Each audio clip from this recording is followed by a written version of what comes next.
What's the most important thing in the world to you? If it's your health, your money, or your possessions, you're probably not a parent.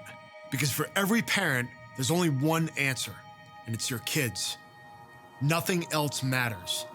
In order for you to fully understand the threat I'm about to discuss, you have to be able to see yourself the way the enemy does. For ISIS terrorists and the lone wolves they inspire, nothing is off limits, and nothing is too far.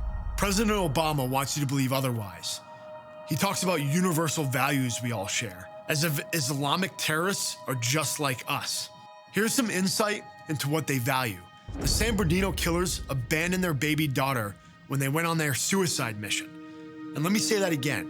They chose to orphan their baby daughter so they could murder innocent people.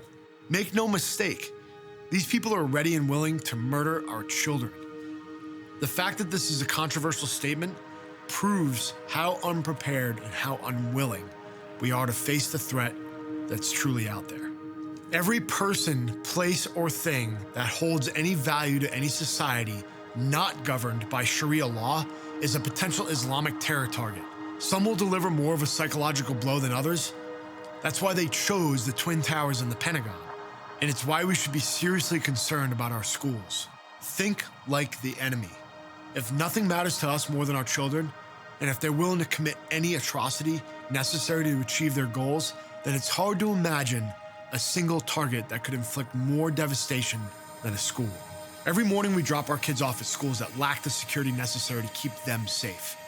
Almost all of them are government-mandated gun-free zones. The vast majority of people there are children incapable of defending against even the weakest attacker.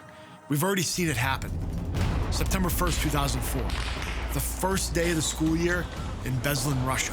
Soon after the bell sounded, a group of armed Islamic terrorists arrived in a police van and a military truck.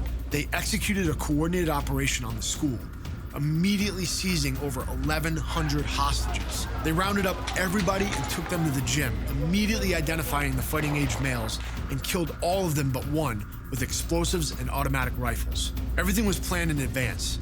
They set up improvised explosive devices and tripwires throughout the entire school. They smashed out the windows to counter any possible gas attack. For 3 full days, they held hostages against the entire Russian army and special forces.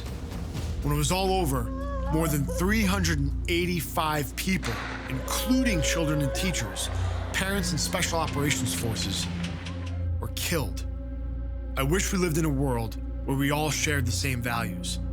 But that world doesn't exist and it never will. We refuse to protect our children because we don't want to believe such evil could ever happen to them. So we just ignore it, do nothing, and hope it doesn't happen to us. I hate to tell you, but that's not a solution. Your children deserve better and all children deserve better. So here's what parents can do. Protest the dangerous lie of gun-free zones. Question your schools and your child's school's security standards and policies.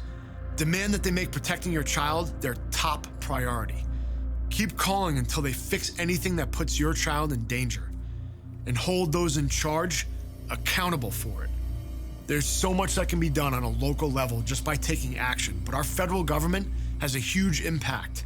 A national security policy that refuses to even say the words radical Islamic terror projects a truly frightening level of weakness to the entire world. It's time we demand leadership that confronts threats head on. Demand leadership that announces to our enemies that if they kill an American child, we'll wipe them off the face of the earth. We value nothing more than our children, and it's time we start acting like it.